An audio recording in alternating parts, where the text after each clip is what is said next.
Welcome to Kevin's commentary on comics. Today I'm going to be going through the comic-related news that is burning up the internet, or at the very least, slightly smoldering on the internet. Newsarama.com has unveiled 4 featurettes focusing on the 4 main characters of Fox's upcoming reboot of the Fantastic Four movies. Each of these featurettes has commentary by the director Josh Trank and the producer Simon Kinberg. They talked about the 4 main characters and how much they enjoyed working with them. Now, it is a bit of a stretch.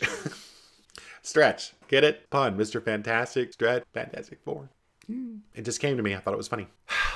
Calling each of these things a featurette is a bit of a stretch because they're no more than a minute long, and the first 30 seconds at most is Josh and Simon talking about these actors they worked with. The last half, which is a good 20 to 30 seconds, is just a card with the Fantastic Four logo and a link to the trailer.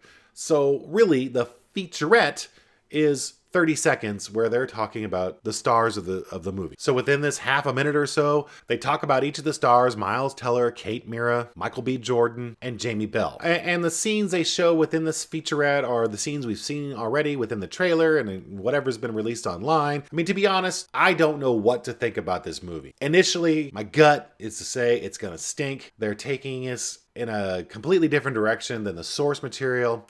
Completely different direction may be too strong of a statement, but certainly they're not being that faithful to the source material with what I've seen so far.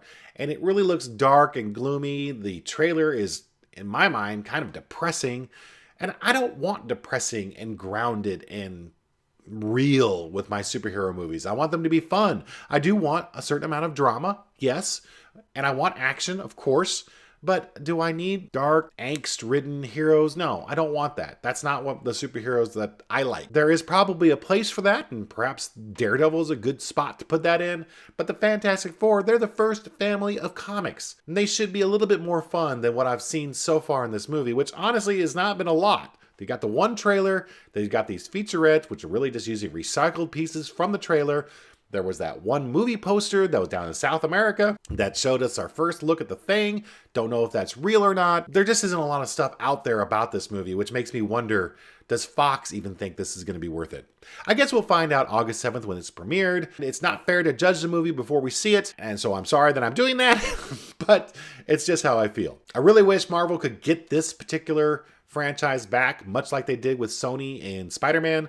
I would love to see the Fantastic Four in the Marvel Cinematic Universe. I think they fit very, very well. Fox can keep the X-Men. I think they're doing a fantastic job with that, so to speak. We'll just have to wait and see how the Fantastic Four pans out. Speaking of the Avengers, Hot Toys debuted a video called Ultron Rises, which is a holographic showcase on display in Hong Kong. Now, why couldn't it have been Philadelphia or New York, where I'm like maybe 2 hours away from these places? Hong Kong, I'm 20 hours away, according to kayak.com.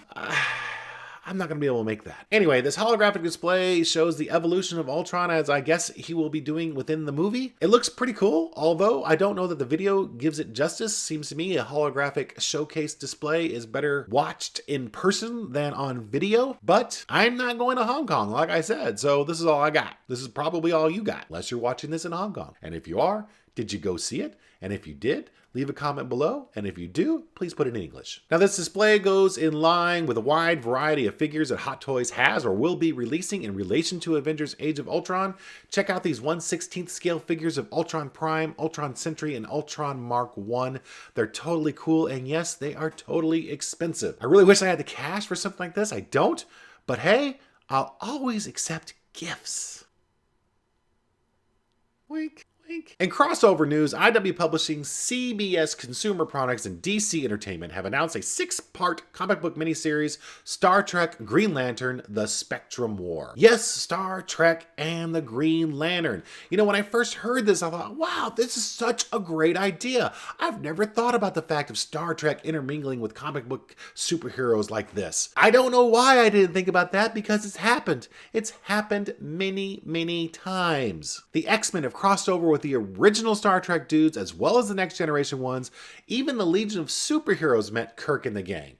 Not to mention Ghostbusters, G.I. Joe, Transformers, Doctor Who, and the Planet of the Apes. The Planet of the Apes? That's a George Perez cover, by the way. I guess the Trek Bunch are really living up to their logo of going where no man has gone before. Now, veteran Star Trek comic writer Mike Johnson and artist Angel Hernandez will be doing the Star Trek Green Lantern crossover event, and it's said to be a tale where the Green Lantern Corps' power rings are taken by certain Star Trek characters, while a dark and powerful evil looms around every corner. Ooh, beam me up. All right, that was hokey. Fire the writer on that one. Beam me up. Come on. Who hasn't done that one? Jeez. WonderCon 2015 occurred this last weekend, and as is the case with most of these comic book events, they had several panels talking about various comic book related things, and one of those panels was one focusing on CW's The Flash. They released a trailer for the next 6 episodes, which will conclude season 1, and as I watched this, I thought these were previews of season 2. If this is what we have coming up in the next 6 episodes,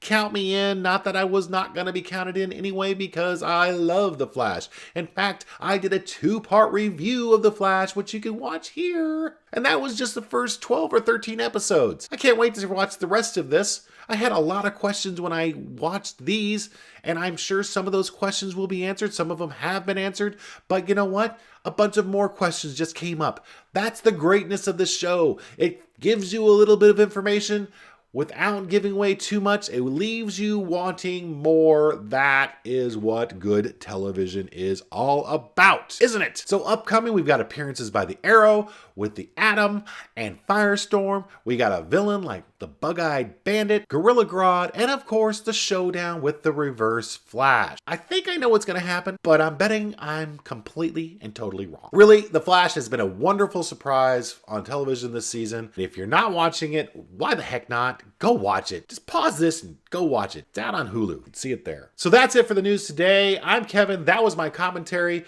Do you have any comments about what I've talked about today? Are you looking forward to the Star Trek Green Lantern crossover? What do you think about the Fantastic Four movie? Do you think it's going to suck, or do you think it's going to be good?